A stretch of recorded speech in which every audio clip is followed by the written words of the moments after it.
ખબર છે, ક્યારેક એક સૌ સાદી લાગતી યાદી પણ આખી સંસ્કૃતિનો ખજાનો ખોલી શકે છે. આજે આપણે બસ એ જ કરવાના છીએ. ગુજરાતના ધબકતા વારસાને સમજવા માટે આપણે એક આવી જ યાદીનો સહારો લઈશું. તો ચલો આ મજેદાર સફર શરૂ કરીએ. તો જુઓ, આપણી આખી વાતનો આધાર છે આ એક તસવીર. આમાં રાજ્યના કેટલાક સૌથી મોટા અને મહત્વના મેળાઓનું લિસ્ટ છે. પણ હા, આને ખાલી નામોની યાદી ન સમજતા. આ તો જાણે ગુજરાતની સાંસ્કૃતિક વિવિધતાને સમજવાનો એક નકશો છે. તો ચાલો ને આ નકશા પર ચાલીએ અને જોઈએ કે ગુજરાતના સાંસ્કૃતિક ખજાનામાં શું શું છુપાયેલું છે. સારું, તો આને છે ને રાજ્યના સાંસ્કૃતિક કેલેન્ડરની એક ટૂર સમજી લઈએ. કારણ કે આ જે મેળાઓ છે ને એ ખાલી ઇવેન્ટ્સ નથી. ના, આ તો જીવંત પરંપરાઓ છે જે પેઢીઓથી ચાલતી આવી છે અને આજે પણ ગુજરાતના વારસાને ધબકતો રાખે છે. ચાલો તો સફર શરૂ કરીએ. પ્રખ્યાત મેળા ભાગ પહેલો. આપણે ગુજરાતના અલગ અલગ વિસ્તારોમાં ફરીશું અને એક વાત પાક્કી છે, આ યાદીનું દરેક નામ એક અનોખા પ્રદેશ અને એની પોતાની ખાસ કહાણી રજૂ કરે છે. ખાલી આ લિસ્ટ પર એક નજર નાખો.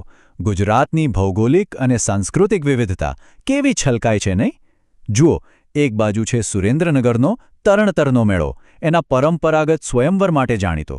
તો બીજી જ બાજુ અમદાવાદ પાસે વૌઠાનો મેળો, જે આખા એશિયામાં ગધેડાના વ્યાપાર માટે પ્રખ્યાત છે. પછી ગિરનારની તળેટીમાં ભવનાથનો મેળો, જ્યાં નાગા બાવાઓના આગમનથી આખો માહોલ ગુંજી ઉઠે છે. અને ત્યાંથી સીધા પહોંચી જઈએ ડાંગ દરબાર મેળામાં, જે આપણને ગુજરાતની આદિવાસી સંસ્કૃતિની એકદમ અનોખી દુનિયામાં લઈ જાય છે. કેટલી બધી વિવિધતા! ચાલો સફરને આગળ વધારીએ. જોઈએ કે આ યાદી આપણને ગુજરાતના સાંસ્કૃતિક નકશા પર હજી ક્યાં ક્યાં લઈ જાય છે. બીજા ભાગમાં પણ એટલા જ જબરદસ્ત અને રસપ્રદ મેળાઓ છે. આ બીજા ભાગમાં જુઓ, કાર્તિક પૂર્ણિમાનો મેળો સોમનાથ અને સિદ્ધપુર જેવા પવિત્ર યાત્રાધામો પર ઉજવાય છે. અને પછી આ નામો તો જુઓ, સાબરકાંઠાનો ચિત્ર-વિચિત્ર મેળો અને દાહોદનો ગોળ ગધેડા મેળો. નામ સાંભળીને જ જાણવાની ઈચ્છા થઈ જાય, ખરું ને? એમના નામ જ એમની અનોખી પરંપરાઓ તરફ ઇશારો કરે છે. અને હા, મહેસાણામાં મીરા દાતારનો ઉર્સ, જે સૂફી પરંપરાનો પ્રતીક છે. આ તો ગુજરાતમાં ધાર્મિક સહિષ્ણુતા અને સાંસ્કૃતિક સંગમનું કેટલું સરસ ઉદાહરણ છે. તો આ બધા મેળાઓની યાદી તો જોઈ લીધી, પણ સવાલ એ છે કે આ બધું ભેગું મળીને ગુજરાતની સંસ્કૃતિ વિશે આપણને શું શીખવે છે, શું કહે છે? કારણ કે આ ખાલી નામો અને જગ્યાઓનું લિસ્ટ નથી, એનાથી ઘણું વધારે છે. આ તો વારસાની એક જીવંત ઝલક છે. ખરેખર આ યાદી આપણને ગુજરાતના વારસા વિશે 4 મુખ્ય વસ્તુઓ શીખવે છે. પહેલું, ભૌગોલિક વિવિધતા. મતલબ આ મેળાઓ રાજ્યના દરેક ખૂણામાં ફેલાયેલા છે, કચ્છના રણથી લઈને ડાંગના જંગલો સુધી. બીજું, સાંસ્કૃતિક સમૃદ્ધિ. અહીં આદિવાસી પરંપરાઓ, હિન્દુ તીર્થસ્થાનો અને સૂફી દરગાહો બધું જ એક સાથે જોવા મળે છે. ત્રીજું છે પરંપરાની સાતત્યતા.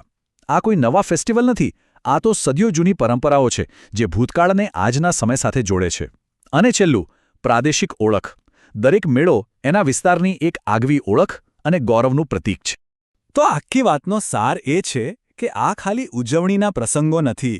ના, આ મેળાઓ તો ગુજરાતના સામાજિક અને સાંસ્કૃતિક જીવનમાં વણાઈ ગયેલા છે.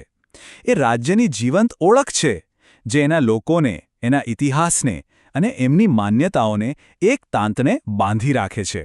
અને આ બધી ચર્ચા આપણને એક ખૂબ જ મહત્વના સવાલ પર લાવીને મૂકી દે છે.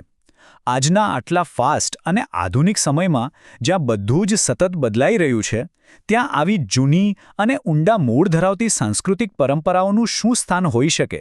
એમનું મહત્વ શું છે? ખરેખર આ એક વિચારવા જેવો સવાલ છે.